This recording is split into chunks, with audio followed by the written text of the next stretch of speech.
कार्तिक मास की कृष्ण पक्ष की एकादशी को रमा एकादशी कहते हैं। रमा एकादशी पर मां लक्ष्मी के रमा स्वरूप के साथ भगवान विष्णु का पूजन किया जाता है।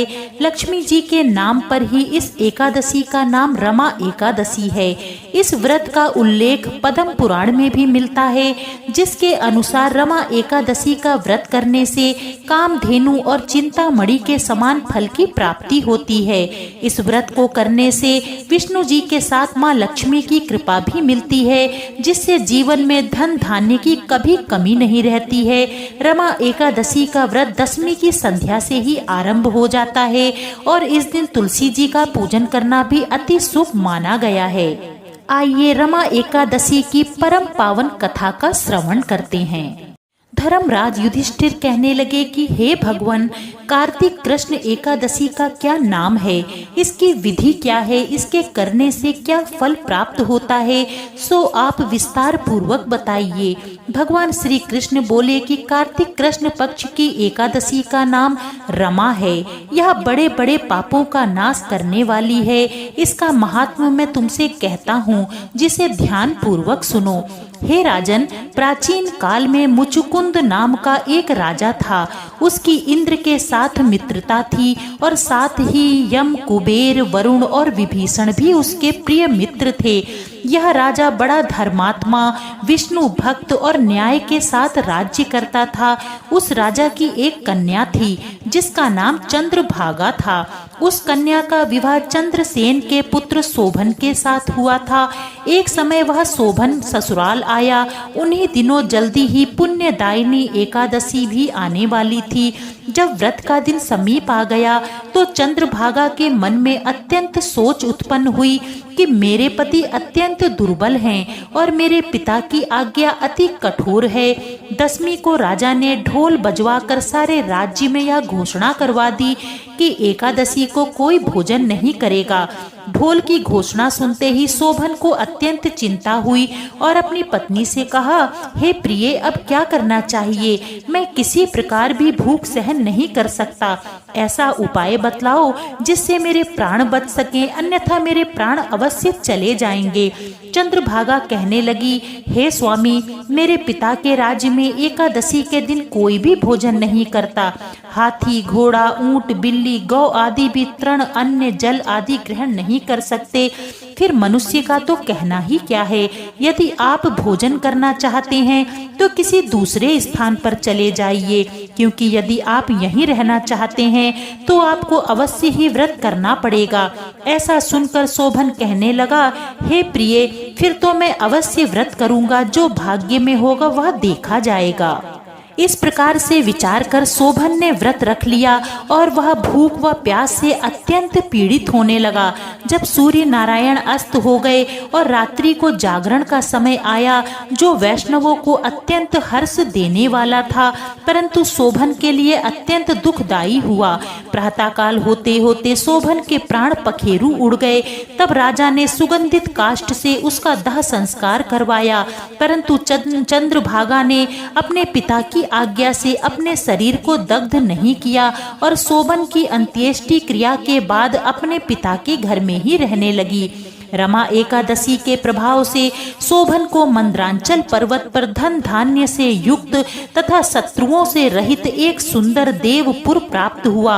वह अत्यंत सुंदर रत्न और मणियों से जटित स्वर्ण के खंभों पर निर्मित अनेक प्रकार की स्फटिक मणियों से सुशोभित भवन में बहुमूल्य वस्त्र आभूषण तथा छत्र व चमर से विभूषित गंधर्व और अप्सराओं से युक्त सिंहासन पर आरूढ़ ऐसा शोभायमान होता था मानो दूसरा इंद्र विराजमान हो।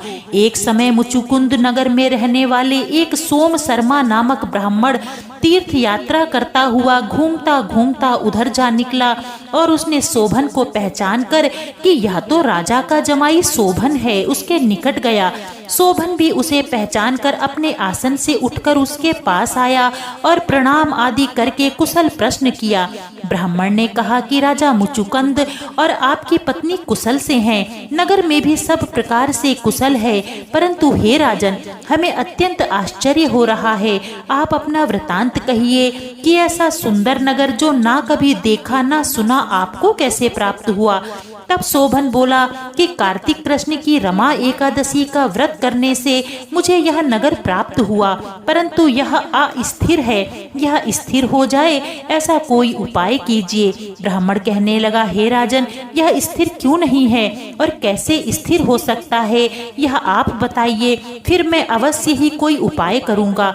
मेरी इस बात को आप मिथ्या ना समझिए। शोभन ने कहा कि मैंने इस व्रत को श्रद्धा रहित होकर किया है, अतः यह सब कुछ अस्थिर है।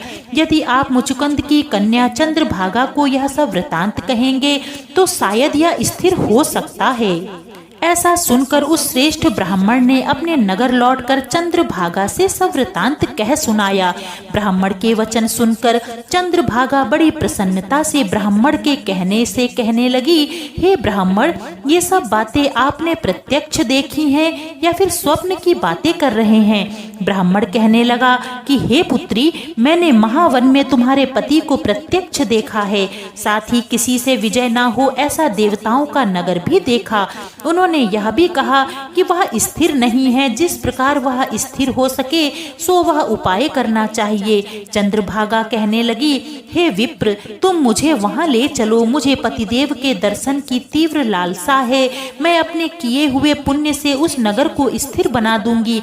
आप ऐसा कार्य कीजिए जिससे उनका हमारा संयोग हो, क्योंकि वियोगी को मिला देना महान पुण्य है। सोम शर्मा यह बात सुनकर चंद्रभागा को लेकर मंद्रांचल पर्वत के समीप वामदेव ऋषि के आश्रम पर गया। वामदेव जी ने सारी बात सुनकर वेद मंत्रों के उच्चारण से चंद्रभागा का अभिषेक कर दिया। तब ऋषि के मंत्र के प्रभाव और एकादशी के व्रत से चंद्रभागा का शरीर दिव्य हो गया और वह दिव्य गति को प्राप्त हुई।